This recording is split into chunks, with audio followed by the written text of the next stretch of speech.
Hi, good evening. It's Hi. good to see you. So do you go by Amy? Is that how you wish to be called? Yeah, Amy's fine. That Okay, works. cool.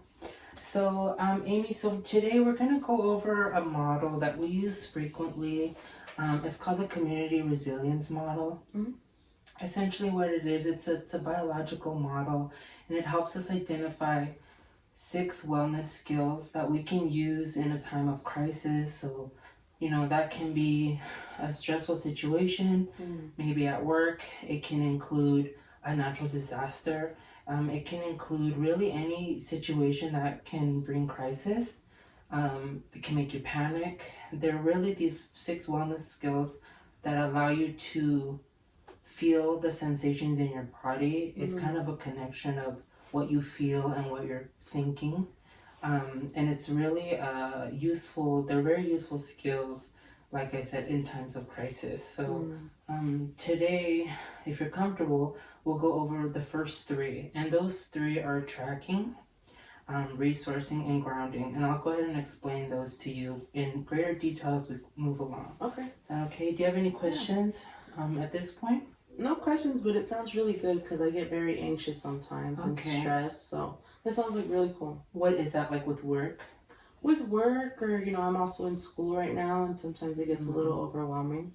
Right, So definitely. I'm hopeful that these skills are able to help me, track those and Okay. address them. Right, definitely. I think that these skills will be very helpful to you.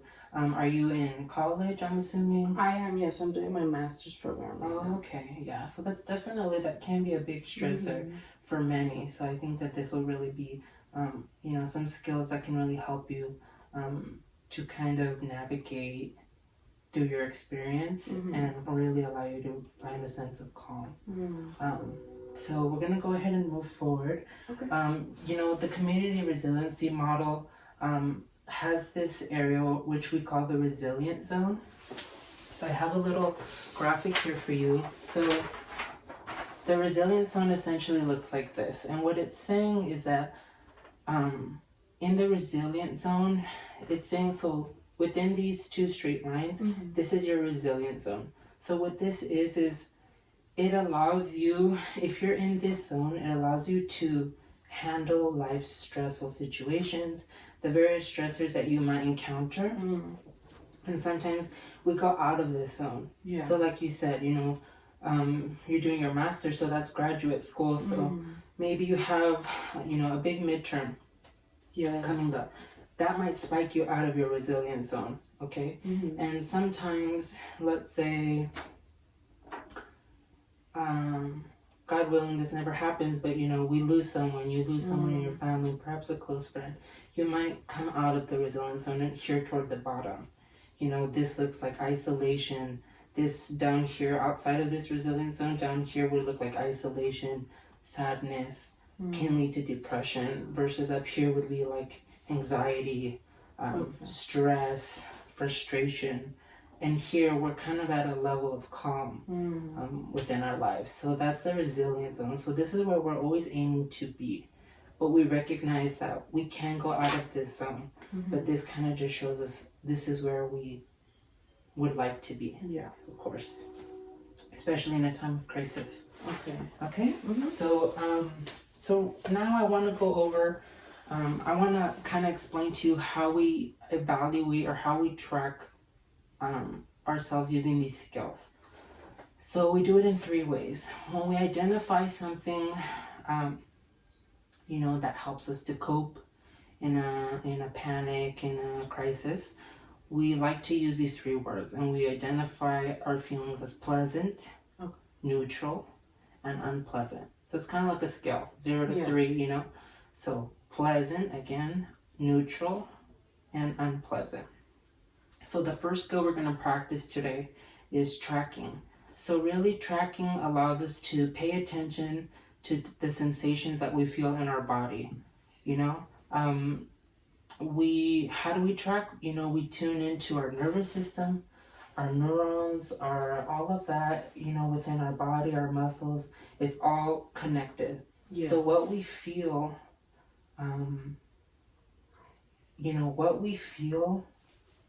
like tactile things or sensations that we feel all go to our body, and it essentially influences how we behave, how we react. So that makes sense. Yeah, does that make sense? So what I want you to do, I actually, if you're comfortable, we can like do tracking a couple ways. We can have you kind of just relax, or we can have you feel something. And tracking's I'm gonna ask you just some questions and have you identify on those 3 levels of tracking: unpleasant, neutral, and pleasant. Yes. Thank you. How you're feeling, what you feel. Okay. So I have a candy dish here, or I have this little plant. Are you comfortable with maybe picking up one of those items, and you can use that to kind of go through this first wellness skill? Yeah. I'll take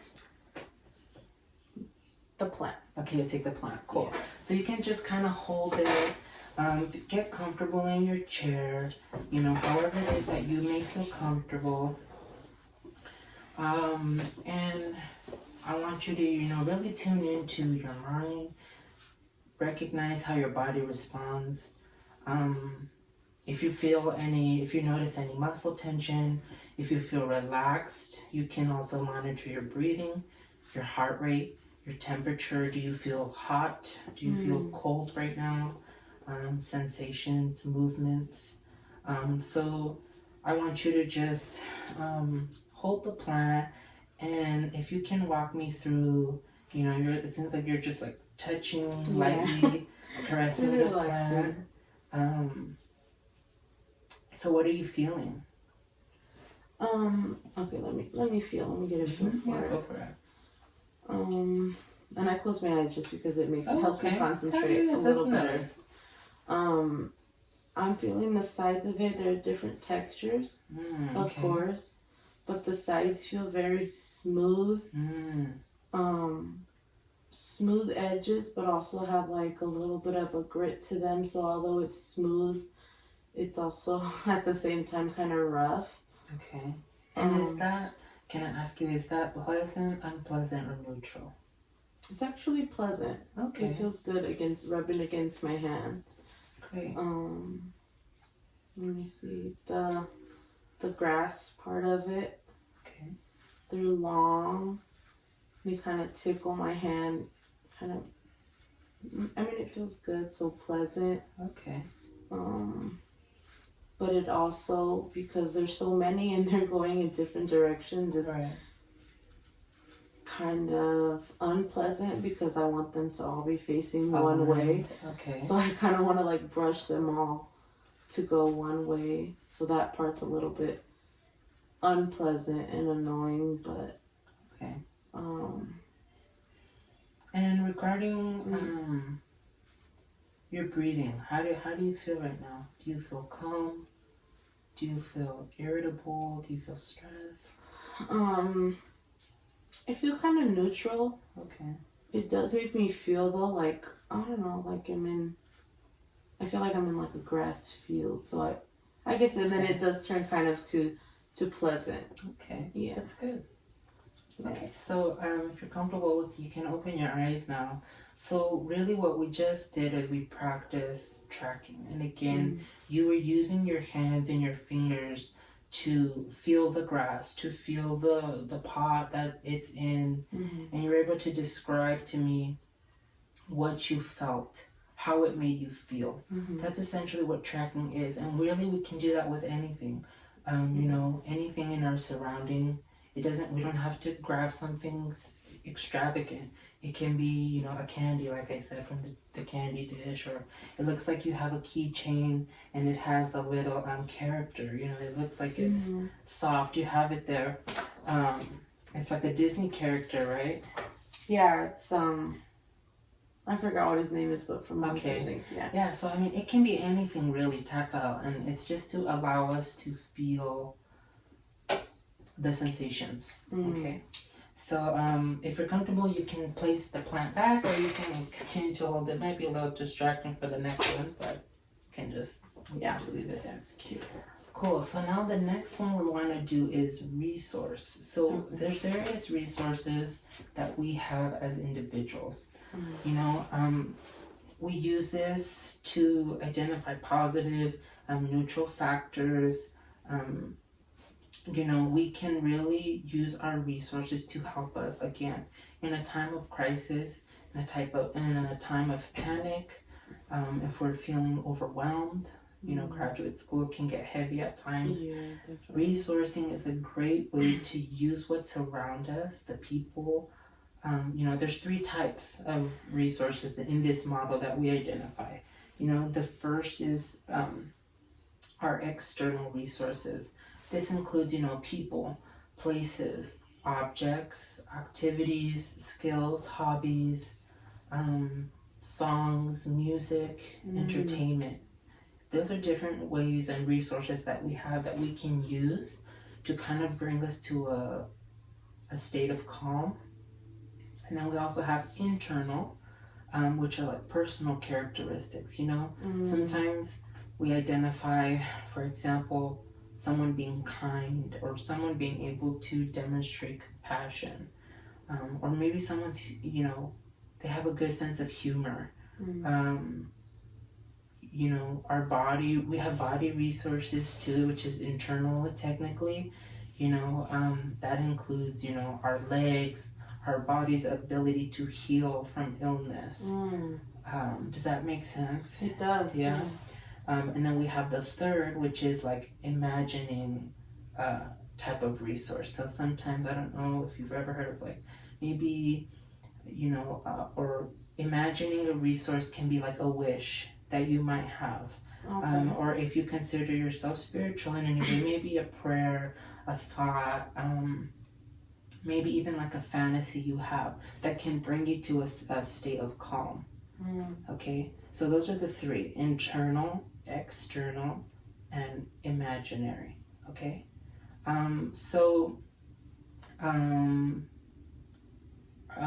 would you like to do an activity together? Is that okay? Yeah. Cool.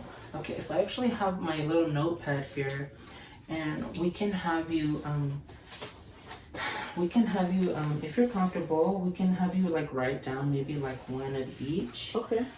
So feel free to get comfortable in your chair. Here you're just identifying those things that really can create a sense of positivity, things that bring you,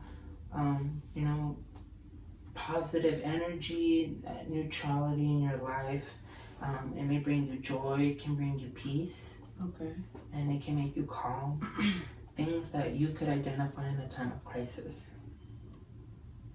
So again, we have internal, external, and imaginary. And I'll just be quiet for a little bit so you can work on that, okay?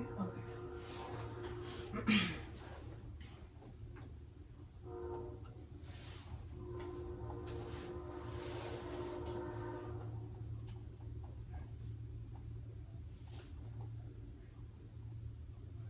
Imaginary.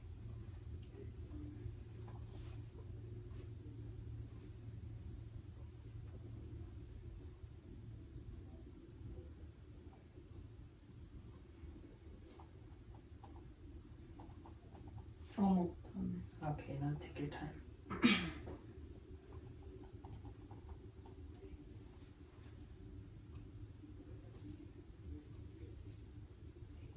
Okay, so I have internal, external, and imaginary. Okay, cool. So what I want you to do is, as you're sharing these with me, if you're comfortable sharing them, you identified at least one for each, right? Yes. So while you're doing that, I want you to bring your mind I want you to describe to me again, using those 3 ways of evaluating, pleasant, neutral, or unpleasant, how these things make you feel now, and even how they make you feel, because you've identified them, how they make you feel outside of this room. Okay. Okay.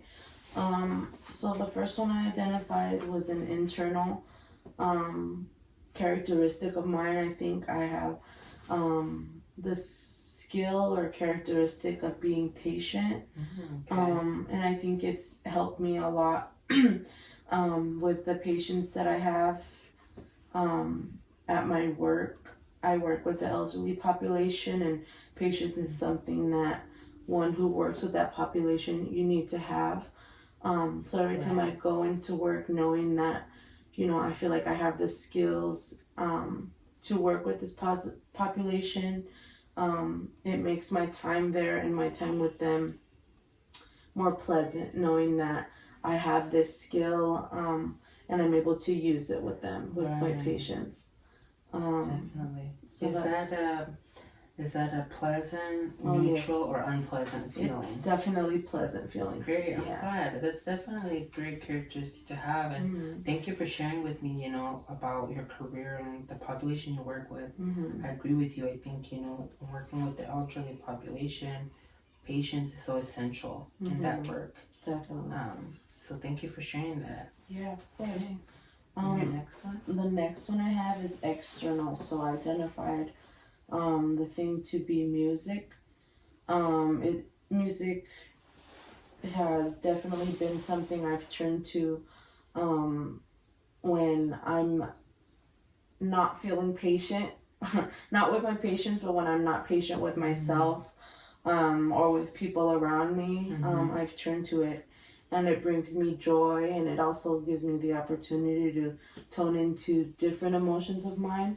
So if sometimes I'm feeling sad or, just want to be alone, I'm able to listen to music that helps me be alone and be at peace with myself. Right.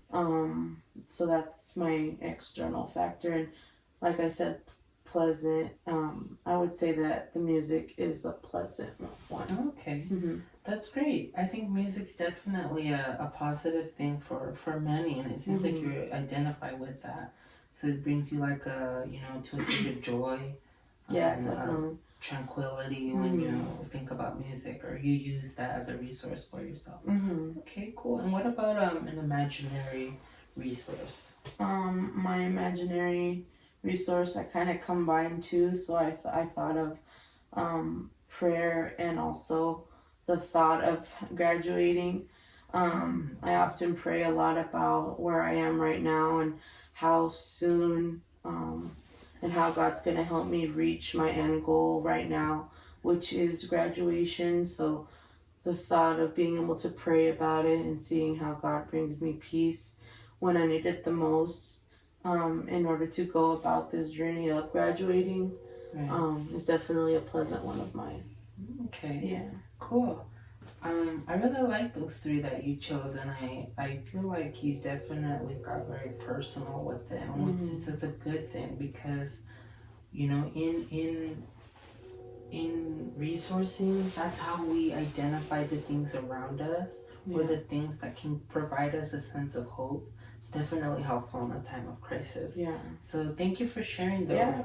If you want, you can keep that paper, or I can toss it for you after. Toss it later. Okay. You wanna? I can take that back. I can just leave it here. So the last wellness skill I want to go with you is grounding. Okay, and grounding is really being able to fully be present in the moment.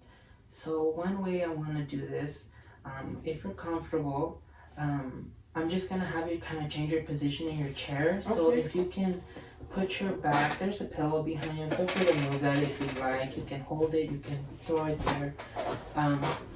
Sit up nice and straight in your chair. Make sure that your feet are nice and grounded to the ground, laying flat.